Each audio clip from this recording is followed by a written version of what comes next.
ሰላም ጤና ይስጥልን። አሃዱ ኒውስ ኤንድ ፖለቲክስ ዕለታዊ መረጃዎችን ወደ እናንተ የምናደርስበት ሰዓት ጀምሯል። ከዜናዎቹ ጋር አብራችሁ ቆይታ የማደርገው እኔ እመቤት ግርማ ነኝ።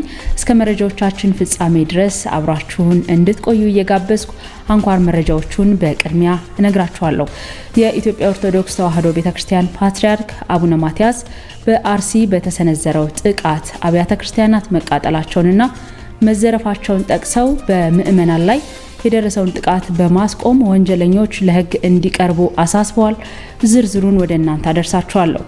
ከአንድ ወር በፊት ሙሽራና የባንክ ሰራተኛ የነበረው ተመስገን ዳንኤል የተባለን ግለሰብ በመግደል በሕግ ጥላ ስር የነበረው ተከሳሽ ዛሬ የጌዲዮ ፍርድ ቤት ውሳኔ አሳልፎበታል። ትሰሙታላችሁ። የዓለም ሜትሮሎጂ ድርጅት የአዲስ የኤልኖን መከሰቱን አረጋግጦ ከፍተኛ ቅድመ ጥንቃቄዎች እንዲከናወኑም አስታውቋል። ለኢትዮጵያም ከፍተኛ ጥንቃቄን የያዘ መረጃ ነው። እስከ መጨረሻው አብራችሁን ከቆያችሁ ታደምጣላችሁ። ወደ ዝርዝር መረጃዎቹ ተሻገርኩኝ።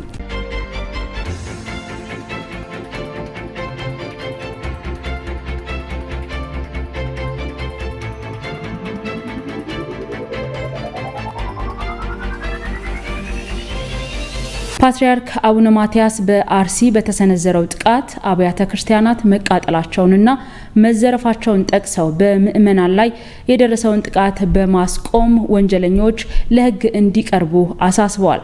ብፁዕ ቅዱስ አቡነ ማትያስ ቀዳማዊ ፓትርያርክ ርዕሰ ሊቃነ ጳጳሳት ዘኢትዮጵያ በአርሲ ሀገረ ስብከት በምዕመናን ላይ በቅድስት ቤተክርስቲያንም ላይ እንዲሁ የደረሰውን ጥቃት በማስመልከት አባታዊ የሀዘን መልእክታቸውን በዛሬው ዕለት አስተላልፈዋል። የፓትርያርኩ ልዩ ጽሕፈት ቤት ባወጣው መግለጫ መሰረትም በጥቃቱ በርካታ ምዕመናን በግፍ መሰዋታቸውን፣ በመቶዎች የሚቆጠሩ ወገኖችም ከቀያቸው መፈናቀላቸውን ቅዱስነታቸው ገልጸዋል። በአርሲ ሀገረ ስብከት በአሰኮ፣ በሽርካ፣ በሆንቆሎ፣ በዋቤና በሙኒሳ ወረዳዎች የተፈጸመው ጥቃት ቤተክርስቲያናችንን በእጅጉ እንዳሳዘነና 100 ዓመት ያስቆጠረው የጠላታ ቅዱስ ገብርኤል ቤተክርስቲያን መቃጠሉን በመግለጫው ጠቅሰዋል። የካራ ኩፍቴ መድኃኔዓለም ቤተክርስቲያንም በተመሳሳይ ሁኔታ መዘረፉንም አስታውቀዋል። የዜጎችን ደህንነት የመጠበቅና ሰላምን የማስፈን አደራ የተጣለባቸው የጸጥታ አካላት የጥቃት ሰንሰለቱን በአስቸኳይ ማስቆም ይኖርባቸዋል ሲሉም ቅዱስነታቸው አጽንኦት ሰጥተው እንዳሳሰቡት በየመዋቅሩ ያሉ ኃላፊዎች ወንጀለኞችን ለሕግ ማቅረብ አለባቸው ብለዋል። ኃላፊዎች ከታሪክ ባለዕዳነት ይድኑ ዘንድ በስልጣን ዘመናቸው ለዜጎች ደህንነት ዋጋ እንዲከፍሉም ጠይቀዋል። መላው ኢትዮጵያውያንም በወንድማማችነት መንፈስ ተጋግዘው የተፈናቀሉ ወገኖችን በመደገፍና በጸሎት ከቤተክርስቲያን ጎን እንዲቆሙም ጥሪ አቅርበዋል። ቤተክርስቲያናችን ለሰላም ለይቅርታና ለሰው ልጆች ክብር ሁልጊዜ እንደምትቆምም ጽሕፈት ቤቱ ገልጸዋል። አምላክ የሞቱትን ነፍሳቸውን በመንግስቱ እንዲቀበልና የተጎዱትንም እንዲያጽናና ቅዱስነታቸው ተመኝተዋል። የጌዲዮ ዞን ከፍተኛ ፍርድ ቤት ከአንድ ወር በፊት ሙሽራና የባንክ ሰራተኛ የነበረውን ተመስገን ዳንኤል የተባለን ግለሰብ በመግደል በሕግ ጥላ ስር የነበረው አቶ ጸጋዬ ታደሰ ላይ የሞት ቅጣት ውሳኔ አሳልፈዋል። የጌዲዮ ዞን ከፍተኛ ፍርድ ቤት የወንጀል ችሎት ለዛሬ ግንቦት 26 ቀን 2018 ዓ.ም ቀጠሮ ይዞ የነበረውን የምርመራና የውሳኔ ሂደት በማጠናቀቅ ተከሳሹን በሞት እንዲቀጣ ወስኗል። ፍርድ ቤቱ ቀደም ሲል ለግንቦት 17 ቀን 2018 ዓ.ም የነበረውን የቅጣት ውሳኔ ለማሰማት ቀጠሮ ሰጥቶ የነበረ ቢሆንም በወቅቱ የቀረቡ የቅጣት ማቅለያና ማስረጃ ነጥቦችን ለመመርመር ለዛሬ ቀጠሮ አሳልፎ ነበር። በዛሬው የችሎት ውሎም ተከሳሹ ካቀረባቸው የቅጣት ማቅለያዎች መካከል ሁለቱን ፍርድ ቤቱ ተቀብሏል። በተመሳሳይ አቃቤ ሕግ ካቀረባቸው ልዩ የቅጣት ማክበጃዎች መካከል ሁለቱንም ፍርድ ቤቱ ተቀብሎ ተመልክቷል። ፍርድ ቤቱ የቀረቡትን የቅጣት ማቅለያና ማክበጃ ነጥቦችን በአንክሮ በመገምገም በሂደቱ የነበረውን የሞት ቅጣት መነሻ ውሳኔ በማጽናት የመጨረሻ ብይንም ሰጥቷል። የዲላ ማረሚያ ተቋም የተላለፈውን የሞት ቅጣት ውሳኔ ተከትሎ እንዲያስፈጽም ፍርድ ቤቱ ትዕዛዝ ማስተላለፉን የጌዲዮ ዞን ፖሊስ መምሪያ የሕዝብ ግንኙነት መረጃ ያመለክታል። የዓለም ሜትሮሎጂ ድርጅት የአዲስ ኤልኒኖ መከሰትን አረጋግጦ ከፍተኛ ቅድመ ጥንቃቄዎች እንዲከናወኑም አስታውቋል። የዓለም ሜትሮሎጂ ድርጅት ደቡባዊ የፓሲፊክ ውቅያኖስ የውስጠኛ ክፍል ውሃ ከተለመደው በላይ በከፍተኛ ሁኔታ መሞቁን ተከትሎ አዲስና ጠንካራ የኤልኒኖ የአየር ንብረት ክስተት መፈጠሩን በይፋ አረጋግጧል።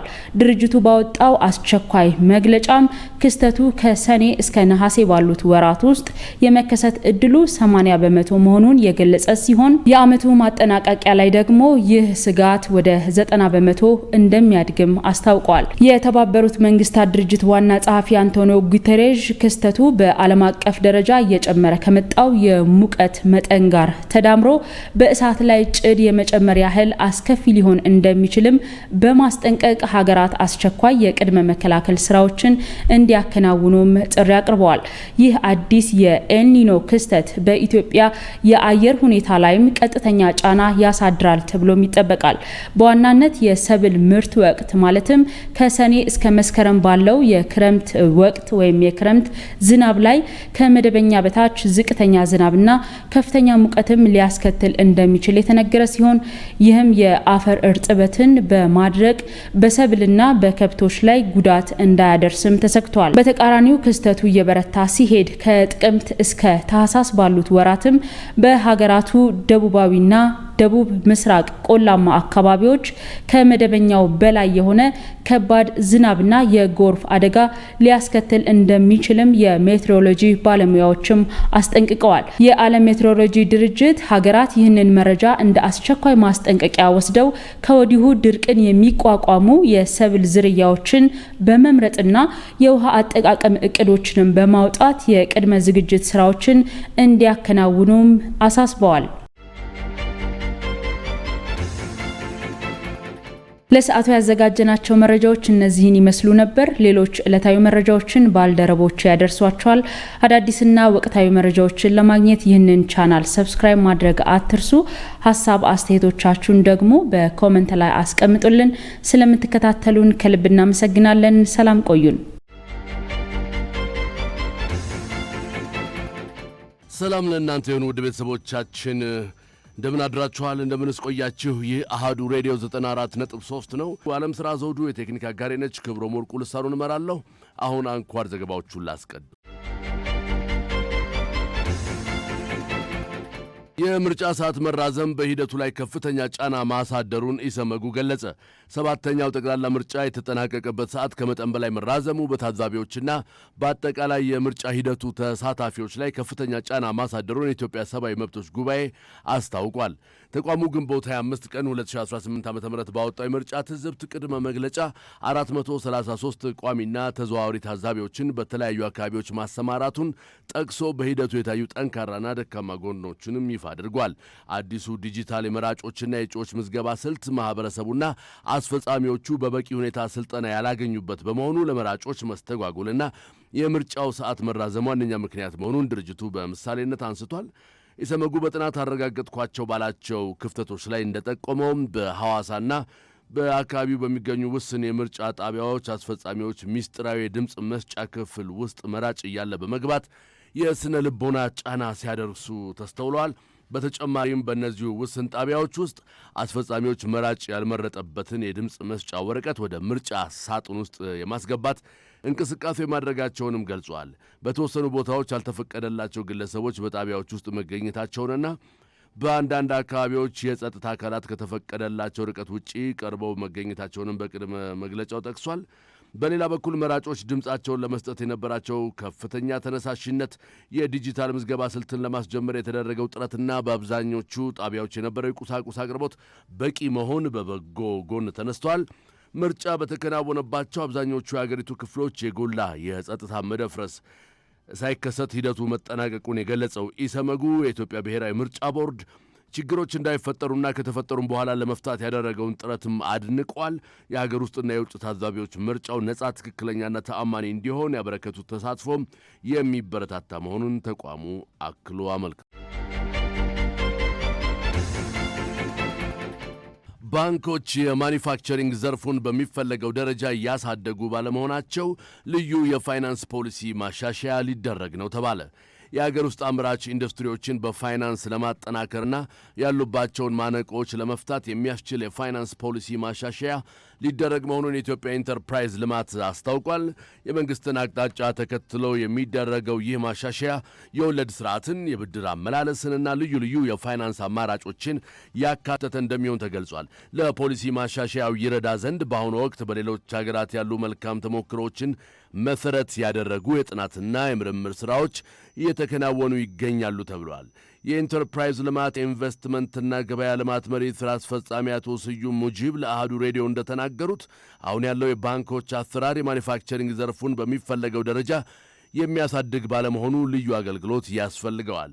በቅርቡ የተደረገውን የፖሊሲ ሪፎርም ተከትሎም አምራቾች ጥሬ ዕቃ ከውጭ በሚያስገቡበት ወቅት ይገጥማቸው የነበረው የዶላር እጥረት ችግር በተወሰነ ደረጃ መቀነሱን ስራ አስፈጻሚው ገልጸዋል። ይሄ የፋይናንስ ፖሊሲ መንግስት አቅጣጫ ሰጥቷል። ጥናት ይደረግበታል፣ ሪሰርች ይደረግበታል። በሌሎች ሀገሮች ምን ተሞክሮ አለ ተብሎ በተለይ የአምራች ዘርፉን በምን መንገድ ነው ቀና ማድረግ የምንችለው፣ የወለድ ስርዓቱን፣ የብድር አመላለስ፣ የፋይናንስ አማራጮቹን እነዚህ አሁን ያሉት ባንኮች ብቻ ናቸው ወይስ ራሱን የቻለ ለአምራች ሴክተሩ ለኤስኤምዩ ለከፍተኛው በተለይ ለኤስኤምዩ ራሱን የቻለ ፋይናንስ ተቋም በስነ ስርዓት ድሮ ማይክሮ ፋይናንስ ተብሎ የተቋቋሙት አሁን ወደ ባንክ እያደጉ ስለመጡ ኦልሞስት ተመሳሳይ ሆነዋል። በኢንተረስት ሬቱም ቢሮክራሲውንም አብዛኛው ማኒፋክቸር ሴክተር በማያገኝበት ሁኔታ ነው ያለው እና ልዩ መስኮች ይፈልጋል፣ ልዩ አገልግሎት ይፈልጋል። ወደፊትም የኢንዱስትሪዎችን ምርታማነት ይበልጥ ለማገዝ የሊዝ ፋይናንስ ማሽነሪ አቅርቦት አሰራሮችን ይበልጥ ማቀላጠፍ እንደሚገባም ተመላክቷል። ፋይዳን ከባንክ ሂሳብ ጋር ለማስተሳሰር የተዘረጋው አሰራር የጋራ አካውንት ያላቸውን ደንበኞች እንዲያገናዘብ ተጠየቀ። የኢትዮጵያ ብሔራዊ ባንክ ሁሉም የንግድ ባንኮች የደንበኞቻቸውን የባንክ ሂሳብ ከፋይዳ ብሔራዊ ዲጂታል መታወቂያ ጋር እንዲያስተሳስሩ ያስተላለፈው መመሪያ የጋራ አካውንት ወይም ጆይንት አካውንት ያላቸውን ግለሰቦች ያላማከለ መሆኑን የሕግ ባለሙያዎች ገልጸዋል። አዲሱ የቁጥጥር ስርዓት ለፋይናንስ ደህንነት አስተማማኝ ቢሆንም የጋራ አካውንት ያላቸውን ባልና ሚስቶችም ሆኑ ሌሎች ግለሰቦችን ታሳቢ ባለማድረጉ ደንበኞች ላልተፈለገ እንግልት እየተዳረጉ መሆናቸውን የሕግ ባለሙያ አቶ ጥጋቡ ደሳለኝ ለአህዱ ተናግረዋል። የባንኮች የቴክኖሎጂ ስርዓት የጋራ አካውንቶችን የማያስተናግድ ከሆነ ባልና ሚስቶች የጋራ ሀብታቸውን ማንቀሳቀስ እንዳይችሉ እንደሚያደርግና ይህም ከሕግ አኳያ የተከለከለ መሆኑን አቶ ጥጋቡ አስረድተዋል። አለ ግን መሰረታዊ ችግርን ያየሁት የጋራ አካውንት ባላቸው ደንበኞች ላይ ሲስተሙ የጋራ አካውንትን ምክንያቱም ሁለት እና ከዚያ በላይ ከሆኑ አንድ ነው ሲስተሙ አንድ ፋይዳ ነው የሚቀበለው። ስለዚህ ኤንድ ኦር ከሆነ ደግሞ የሁሉንም ስለማይቀበል የሁሉንም ለምሳሌ የባልና ሚስት ቢሆን የሁሉንም የአንዳቸውን ፋይዳ ስለማይቀበል አውቶራይዝ ለማድረግ በባንኩ ሰራተኞች ወይም ኃላፊ በኩል ችግር አለ። አውቶራይዝ ካልተደረገ ሲስተሙ ሪሊዝ ስለማይደረግ ብር ማውጣት አይደለም ማለት ነው እና ይሄ የባንኩ ሰራተኞችን ጠይቄ የነበረ ሲስተሙ ዴቨሎፕ ሲደረግ የፈጠረው ችግር ነው ወይስ የግንዛቤ የስልጠና ክፍተት ነው ብለን ስንጠይቃቸው አይ ይሄ ነገር ሲስተሙ ዲዛይን ሲደረግ ወይም ዴቨሎፕ ሲደረግ የአንድ ፋይዳ እንዲተሳሰብ የሚደረግ ነው። የጋራ አካውንት ያላቸው ሰዎች እንደገና የግል በስማቸው አንዳንድ አካውንት እንዲከፍቱ ይገደዳሉ። ባንኮች ስለ አዲሱ አሰራር ለሰራተኞቻቸው ግልጽ ስልጠና መስጠት እንዳለባቸውና ለማስተሳሰር ሂደቱም ተጨማሪ ጊዜ ሊሰጥ እንደሚገባ የጠቆሙት አቶ ጥጋቡ መታወቂያቸውን ባለማስተሳሰራቸው ምክንያት አካውንታቸው የተዘጋባቸው ሰዎች በሕግ ረገድ የሚመጣባቸው ተጠያቂነት እንደሌለ አብራርተዋል። በሌላ በኩል በ2015 ዓ.ም የወጣው የዲጂታል መታወቂያ አዋጅ ቁጥር 1284 ተቋማት በቀላሉ ደንበኞችን ለይተው አገልግሎት እንዲሰጡ የሚያስችል መሆኑን የሕግ ባለሙያው አቶ ካሳሁን ሙላቱ ጠቅሰዋል። እንግዲህ እሱ ሲስተሙ ማስተካከል መቻል አለባቸው። አንዳንድ ጊዜ እንግዲህ በአይሲቲ ቴክኒካሊ ሲስተሙ ያንን የማያስተናግድ ከሆነ ያላቸው ሰዎች ፋይዳ ነንበራቸውን የዲጂታል መታወቂያ ቁጥራቸውን የሚያስገቡበትን ፕላትፎርም እነሱ መፍጠርና ማቅረብ መቻል አለባቸው። እንግዲህ ዲጂታል ሶሉሽኑ አንዱ እሱ ነው መሆን ያለበት። ያ ከሌለ ግን ያው ተነጋግረው መፍታት የሚችሉት ቀላል ነገር ነው የሚመስለኝ። ኢንኮንቪኒየንስ ሊፈጥር ይችላል ኦፍ ኮርስ። እስከዛው ግን አሁን ባንኮችም አይ ቲንክ አራዝሞታል መሰለኝ ይሄን የማስተሳሰሩን ጊዜም ይፈልጋል። ሰው ምንድነው ለምን ይል ነገርም ከማወቅም ካለማወቅም የሚነሱ ነገሮችም ስላሉ ማለት እንጂ አጠቃላይ በሕግ የተደገፈ በሌሎችም ሀገሮችም ያለ አሰራር ነው። የዲጂታል መታወቂያን ከባንክ ጋር ማስተሳሰር በሌሎች ሀገራትም ያለና እንደ ሀገር መዘጋጀቱ መልካም መሆኑን የገለጹት አቶ ካሳሁን ነገር ግን የጋራ አካውንት ያላቸውን ሰዎች በተመለከተ የታየው ክፍተት በፍጥነት ሊፈታ እንደሚገባ ለአሃዱ ተናግረዋል። በሱዳን ታሪካዊና የቅርስ ስፍራዎችን ማፈራረስ ተጀምሯል። ተቃዋሚዎች ናቸው እንግዲህ ቦታዎቹን እያወደሙ የሚገኙት። የእርስ በርስ ጦርነት ክፉኛ በጎዳት ሱዳን አሁን የተሰማው ዜና የብዙዎችን ትኩረት እየሳበ ነው። በሱዳን እንደ አውሮፓውያን አቆጣጠር ከ1951 ጀምሮ በኒው በርን የቆመውን ግንብ ማፍረስ ተጀምሯል ነው የተባለው። ያ ግንብ ምልክትነቱ ደግሞ የሱዳን ቤተ መቅደሶች ለተቆረቆሩባቸው ስፍራዎች እንደሆነም ነው የተገለጸው። እንደ አውሮፓውያን አቆጣጠር በ2018 ስፍራው በከፍተኛ ጎርፍ መጥለቅለቁና ግንቡም መፍረሱ ሲታወስ ወዲያው ደግሞ በከፍተኛ ርብርብ ዳግም መገንባቱ ይታወቃል። አሁን ደግሞ ተቃዋሚዎች በቁጣ ግንቡን ማፈራረሳቸው ነው የተገለጸው። ዘገባው የዌትን ፈርስት አለርት ነው። ካናዳና ሜክሲኮ ከአሜሪካ ጋር የነፃ ንግድ ውል ስምምነታቸውን ለማደስ መግባባታቸው ተነግሯል። ካናዳና ሜክሲኮ በሰሜን አሜሪካ የሦስቱ ሀገራት የንግድ ስምምነት ለ16 ዓመታት ይታደስ ዘንድ ነው ጥሪ ያቀረቡት። የካናዳው የንግድ ሚኒስትር እንደተናገሩት ሀገራቸው በሦስቱ ሀገራት መካከል ያለው የነፃ ንግድ ስምምነት ለተጨማሪ 16 ዓመታት ይታደስ ዘንድ የሚጠይቅ ደብዳቤ አስገብተዋል። ከካናዳ የንግድ ሚኒስቴር የቀረበውን ደብዳቤም የአሜሪካና የሜክሲኮ የንግድ ሚኒስቴር ተወካዮች እንደተመለከቱት የቲአርቲ ወርልድ ዘገባ ያስረዳል።